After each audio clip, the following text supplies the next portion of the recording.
Hey y'all, it's Caitlyn, pronoun she, her, and on the weekend of March 9th and 10th, I was vending at a local Comic Con called Nerds Assemble Con, and it was Heroes in a Half Shell themed. If you don't know what that means, I don't know why you're watching collectible videos. I'm not a Ninja Turtle fan, but I know that. You know what I mean? But anyway, I'm going to start by showing something I bought before the con. This is not associated with the con in any way, but this is the only thing else I have, and I'm not making a video specifically dedicated to one pin, okay? So this is thrown in, and then we're going to get into the actual con stuff. But I bought this off of Macari. This is a pin-on-pin, and it's another Maleficent, but the cool thing about this one is it's based off of the live-action movie. So this is the Angelina Jolie Maleficent, and I actually bought this off Macari. They had free shipping going on, and it was from Canada, so that kind of surprised me. But there's the backing, and let me give you guys a close-up. The cool thing about this is, like, I love Maleficent movie. I love Angelina Jolie, but the way they made her look, this doesn't look like Angelina Jolie to me. This looks like Kristen Brewer, I believe is her name. The one who played Maleficent in Once Upon a Time. I'm putting her picture here. You guys tell me, does this look more like Angelina Jolie or does it look like Kristen? I mean, either way, it's Maleficent. But that face looks like the Maleficent from Once Upon a Time. That's just me. But I absolutely love this movie. It's going to look great on my Maleficent board. So I'm happy for that. Let me get this back before I lose the backing. Okay, so Nerds Assemble Con. So this is, I think, the third Nerds Assemble Con. I've vended at all three. The first two was actually in Paragould, which is about half-hour-ish, not even that, really, drive from Jonesboro. And those two had been moderately successful. You know, I made my money back for my booth fee, plus some. And the second, last year, I made double what I made the previous year. This year, this show wasn't that great. I made my booth money back, plus some still, but not as good as I did the first year. And I was talking to some of the vendors.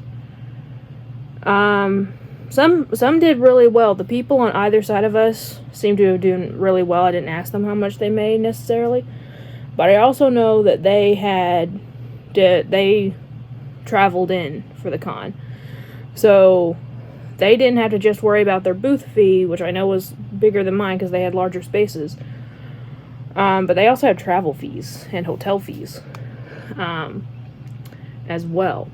So, I don't know. It was interesting. I wouldn't say the con was a bust at all, but there just was not as many people in attendance as usual. And I was talking to someone who said that there was plenty of prepaid tickets that were sold, but it didn't seem like a lot of them showed up. Yeah, the second day, if you've ever vended at a con, you'll know. If, let's say it's a 3-day weekend, like Friday through Saturday, or Friday through Sunday. Saturday is going to be your best day. Sunday is going to be your worst. Friday is somewhere in the middle. And these are just Saturday and Sunday. So Saturday is always going to be your best day. Sunday is going to be your worst. And I made 3 sales Sunday, and 2 of them were right before we left. We actually left about an hour early. So my apologies there. I didn't tell anyone that we were leaving.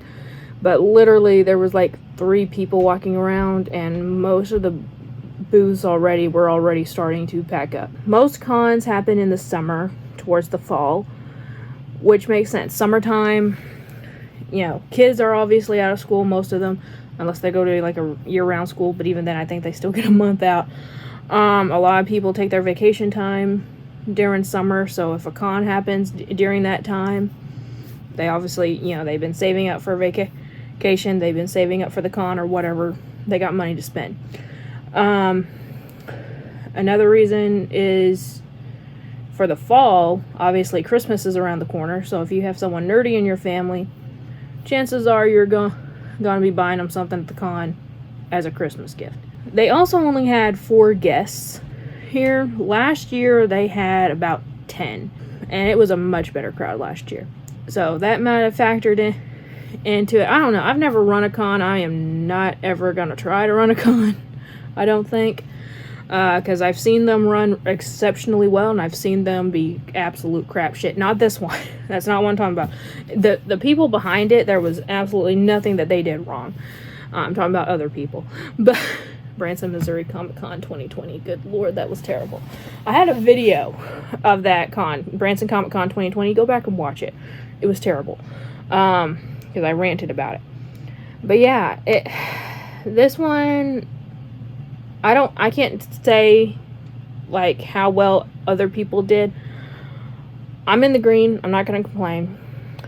But I don't know. It seemed like a lot of people kind of struggled this one. And again, maybe it was the time of year. Maybe it was the fact that it was Turtles theme. You know, people who aren't into Ninja Turtles probably didn't bother showing up. I wouldn't have bothered showing up probably if I thought it was just going to be Ninja Turtle con. But here's the thing. Usually, even if it's a specific themed con, a lot of people will still have mixed fandoms. Like, if you go to an anime con, there's going to be a lot of anime.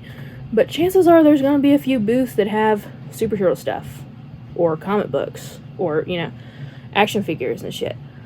Yeah, there's going to be some horror people hanging around in the vendors.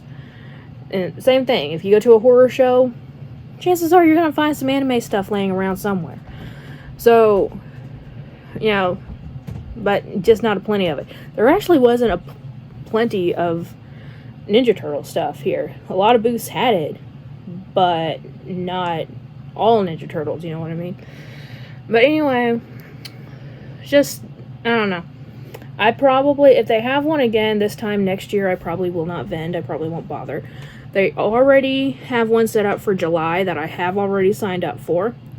And they had it so that if you signed up for us before a specific date, you actually got 10% off. So I only paid $90 for that booth. And it's still here in town in Jonesboro. Maybe it was the location. Maybe Paragold's better for cons. I don't know. I guess we'll see next or in July. But that one's also going to be on A-State campus, Arkansas State University campus. And it was still enjoyable. It was still very enjoyable. Got to hang out with the community, even though I'm very, very shy and keep to myself. I still enjoy going and talking, even though I don't seem like it half the time. Y'all don't know. I'm a very shy in person. I don't talk this much in real life. Okay? It's easier to do it on camera for me. But I did support some of my other fellow vendors and bought some stuff. So let's just go in least to most expensive of stuff that I got. So this is actually a sticker that I bought from TC Saki. I guess is that how you pronounce it. It's an illustrator graphic designer, and it looks like she has an Etsy shop. So there is her stuff that has a QR code. There, if it'll focus. You guys can zoom in on it. But there's all her social medias. And then that's the back of the card. And she has some Pokemon stickers, specifically gay evolution stickers. So of course I'm into it. So I got the a lesbian Flareon, which Flareon's one of my favorite evolutions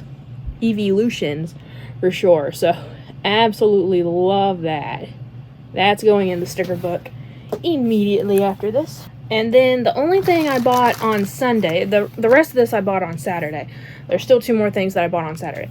But this, bought on Sunday. And are they all here? Yeah. They were all wrapped together, but I took them apart. Someone was selling, there wasn't a ton of Power Ranger stuff at all. I think mainly, the guy on the right of me, the booth to the right of me, said he had a ton of Power Ranger stuff. There just wasn't room in his designated spot to put it. That was another thing. The space for this one, it was essentially a conference room in a hotel, a local hotel here, which is a decent space. But if you're talking about like for a full convention, like the last two cons have been in a gymnasium, okay, over in Paragould in the community center. And then you condense it down, like this spot was like a third the size of that gymnasium. So a lot of people couldn't bring in a lot of their inventory. But there was someone selling Power Ranger figures, and it was all of these little 3-inch, yeah, probably 3-inch figures of the Mighty Morphin, and they had 5 different ones. The only one they're missing was Kimberly, so and this was $10, so $2 each, not bad. I am going to go ahead and take them out of their little plastic prisons here and show them off to you. I don't believe I have any of these at all. I believe this is the same set that I have my Finster from. I have a Finster that's the same kind of style, so I think that's where this is from. But yeah, I just need to track down the Pink Ranger. And these, because they were in that plastic for so long, these are kind of minty fresh. I mean, they were $2 each. I'm not keeping them in the plastic. But here is Jason, and they have that coin on their chest because they did that in the toys to make it more marketable, I guess. Because they did not have that in the show, but whatever. So there's Jason, Red Ranger. Now let's get my favorite out, Billy. Now Billy does have a little bit of rub off on the tip of his helmet.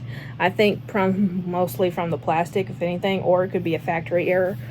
But there is Billy. I don't really like how dark the blue is on this figure. It almost looks black. Like for a minute I thought there were just 2 Black Rangers in this bag until I got to looking at the helmet. It's like, no, that's Billy. So like, look, if you put it up against my black shirt, you can barely tell it's blue. Like it looks like it's blending in. So that's my only problem. I don't know what year these were made. Oh wait, here it is. 1994. Alright, now let's go with the actual Black Ranger. Let's get Zach out. I don't know why, but these one-piece figures, like where they're, you know, they're not articulated or anything. They're not necessarily like special, but for some reason I'm starting to really like just these really simple little figures. I don't know why. I got a bunch of them. I got a bunch of Mystic Force ones. I got a bunch of, not a bunch, but I got some Lightspeed Rescue ones, some Wild Force ones. I'm really liking these little bitty figures, and even ones that are smaller. So I think I'm going to just start looking for these as well. There's Trini, Yellow Ranger. They don't take up a lot of room on the shelf. They're pretty economical to buy, so pretty good. Again, I paid $10 for this. Last but not least, we do have Tommy, White Ranger, standing there all proudly. And of course, you know, rest in peace, both of these. Still freaking sad, man. Still freaking sad. But yeah, I am definitely going to put these up on my Power Ranger shelf. For a moment I was worried that I already had some of these, but no. The ones I was thinking about are much smaller than these, so these are brand new for my collection. So very happy to have all these, and again, I just need to go try to track down the Pink Ranger for the set, because if they have Trini, I guess they have made a Kimberly. Okay, now this isn't the last thing I have to show off, but oh, I almost forgot. Hang on, this fell down the bottom of the bag. I grabbed the pin that I showed off earlier. I grabbed this and put it at the bottom of the. I just put it in the bag with the rest of these to bring down here. The seller put some stickers into this. So this was not from the con. This is from that pin sale that I bought, the Maleficent pin. But the seller put all these Disney stickers. It was in the bottom of the bag. So this one isn't Disney. That's Sanrio, Twin Stars. And I think, yeah, there's some tarot card stickers in here too, which are really freaking cute. The little cats. Then you have Donald and Uncle Scrooge. So, just showing that off real quick. But this, what I have to show you here, it's my favorite thing I bought this time. So, there was an artist. Let me get his card and stuff out. I'm already looking into buying a frame for this. So, there will be a frame before long. But his name is Monty Anderson. And his Instagram is AG Kingdom. So AG and then Kingdom. But he was so nice to talk to, even though I was shy and scared looking as hell. But he had a lot of different types of artwork to sell. He had original prints to sell, he actually did the art on the paper to sell. He had the prints made of them. He had little card size ones that were a lot more cheaper. He had stickers. He even has some comic covers that he's done. You could commission him essentially to draw you a picture during the con. And it started at 30, and you know, if you had a larger size made and if you had it colorized, it was more expensive. I got the cheapest one. I got the $30.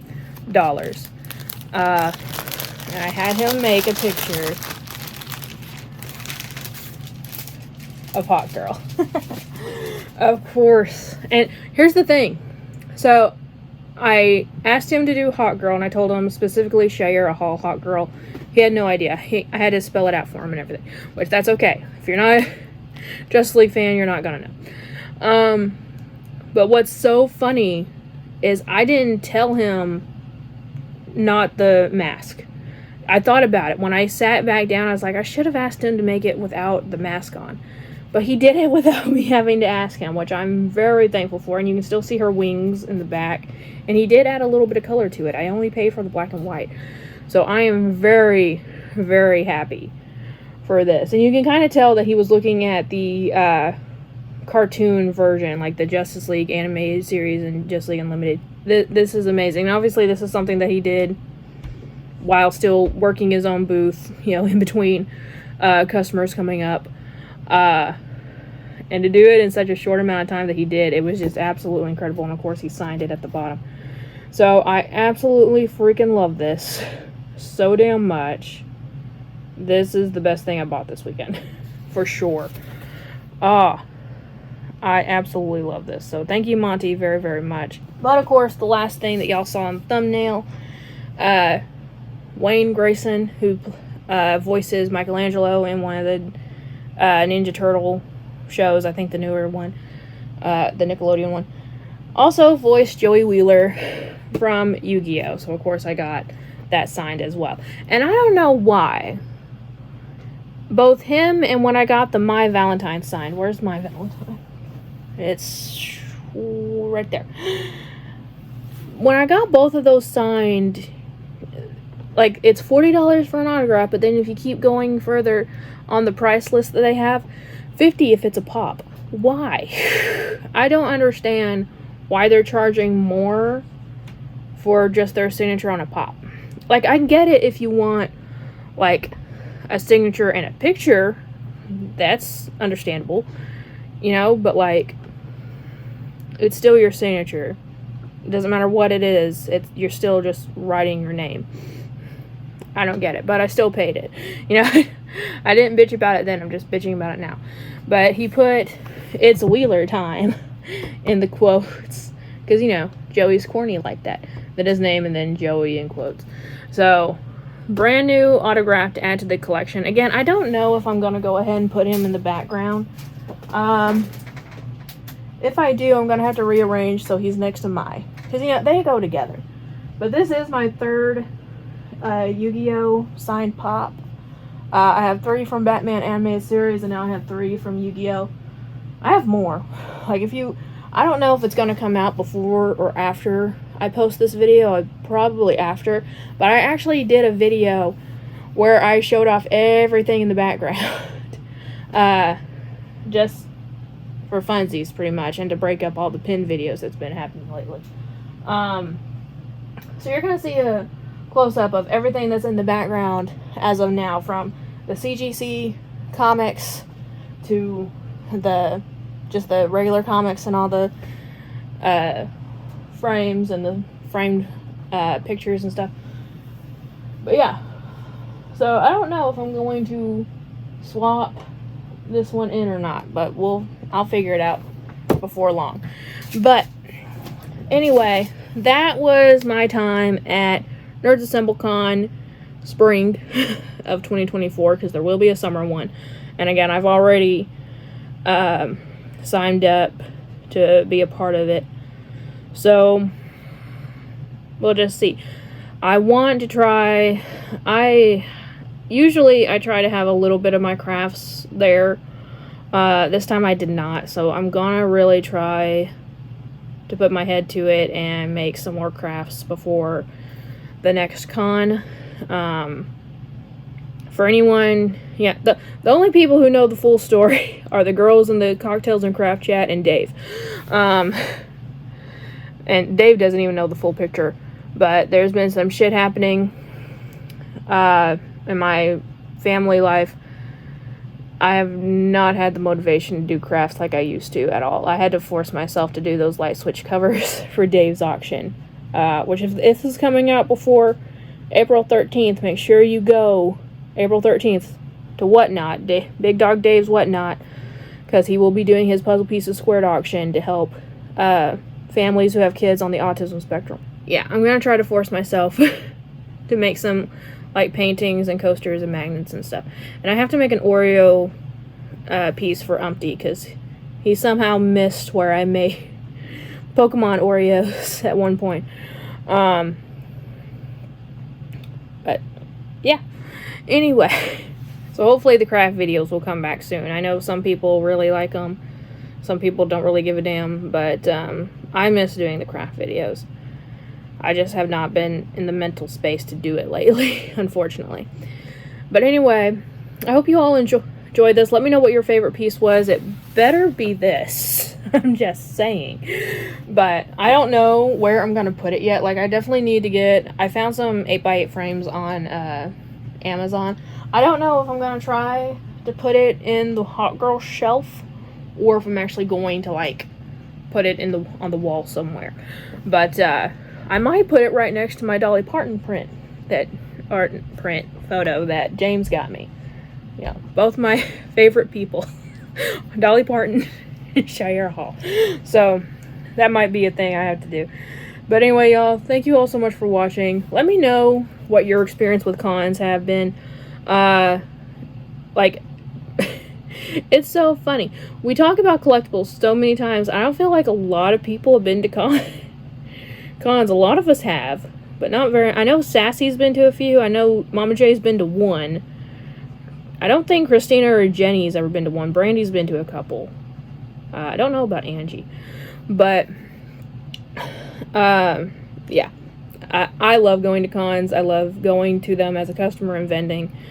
This one wasn't just not as profitable as some others, and again, I feel like most of that has to do with the time of the year. But anyway, let me know what y'all thought, and thank you all so much for watching. Remember, like always, it's a community, not a competition, and I'll see y'all later. Bye.